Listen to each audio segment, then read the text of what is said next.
વડોદરા શહેરના અંકોડિયા વિસ્તારમાં થયેલ યુવતીની હત્યા કેસનો પર્દાફાશ, પ્રેમીએ જ કરી હત્યા. વડોદરા શહેરના અંકોડિયા વિસ્તારમાં થયેલા યુવતી હત્યા કેસમાં પોલીસને મહત્વપૂર્ણ સફળતા મળી છે. મુજમહુડા ગામની દિવ્યા પરમારની હત્યાનો ભેદ ઉકેલાઈ ગયો છે અને પોલીસે આરોપી પ્રેમી રોહન વનકરને ઝડપી પાડ્યો છે. પોલીસ તપાસ મુજબ દિવ્યાનો મૃતદેહ અંકોડિયા ગામની સીમમાંથી ગળા પર કોમ્પ્યુટર વાયર વીંટળાયેલી હાલતમાં મળી આવ્યો હતો. પ્રાથમિક તપાસમાં સામે આવ્યું છે કે દિવ્યા અને રોહન વચ્ચે છેલ્લા 6 મહિનાથી પ્રેમ સંબંધ હતો. અન્ય યુવાન સાથે સંબંધ હોવાની શંકામાં રોહને દિવ્યાની હત્યા કરી હોવાનો ખુલાસો થયો છે.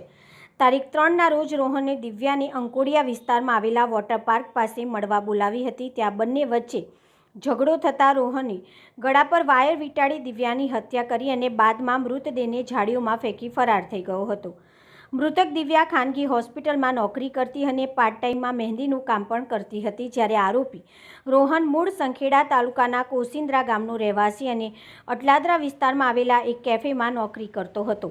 ઘટનાની જાણ થતાં તાલુકા પોલીસ મથકમાં ફરિયાદ નોંધાઈ હતી. ત્યારબાદ એલસીબી પીઆઈ પીજે ખરસાણ અને તાલુકા પોલીસની ટીમે ઝડપી કાર્યવાહી કરી ગણતરીના કલાકોમાં પોલીસને ઝડપી પાડ્યો હતો.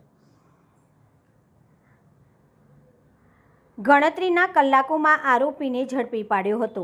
આજે પોલીસે આરોપીને સાથે રાખી ઘટના સ્થળ પર રિકન્સ્ટ્રક્શન કર્યું હતું, જેમાં મહત્વપૂર્ણ પુરાવાઓ એકત્રિત કરવામાં આવ્યા છે. પોલીસે સમગ્ર મામલે વધુ તપાસ હાથ ધરી છે.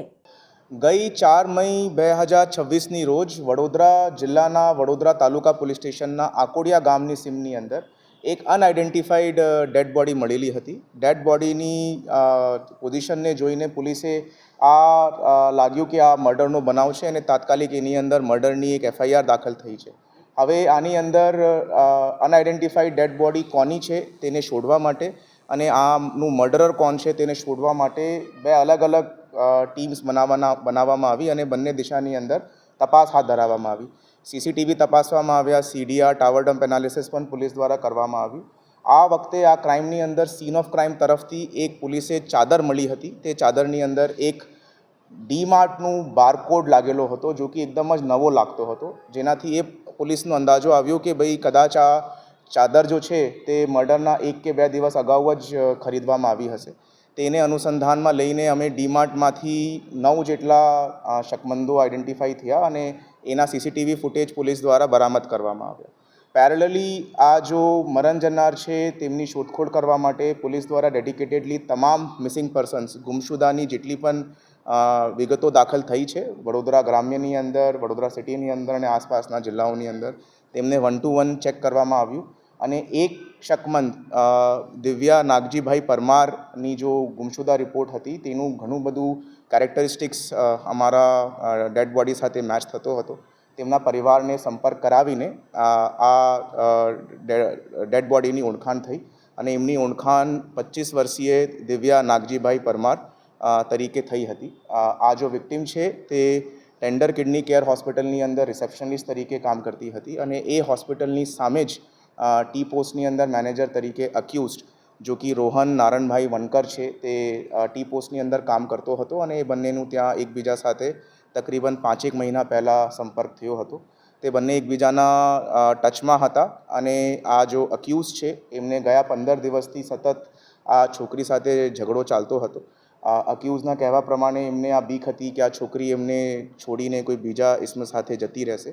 તે બાબતે એમના દ્વારા જો છે આ વિક્ટિમને આકોડિયા ગામની સીમની અંદર આડાઅવળું જગ્યા પર બોલાવવામાં આવે છે અને લેપટોપના ચાર્જરના વાયર જો છે એના લઈને એનો ગળો ઘૂંટવામાં આવે છે અને તાત્કાલિક એમની સ્થળ ઉપર જ મોત નિપજાવવામાં આવે છે. અક્યુઝ જો છે તે પોલીસ દ્વારા નેત્રંગ ભરૂચથી પિકઅપ કરવામાં આવે છે. એમની હાલ અટક થઈ ગઈ છે અને રિમાન્ડની પ્રોસેસ કોર્ટની અંદર ચાલુ છે.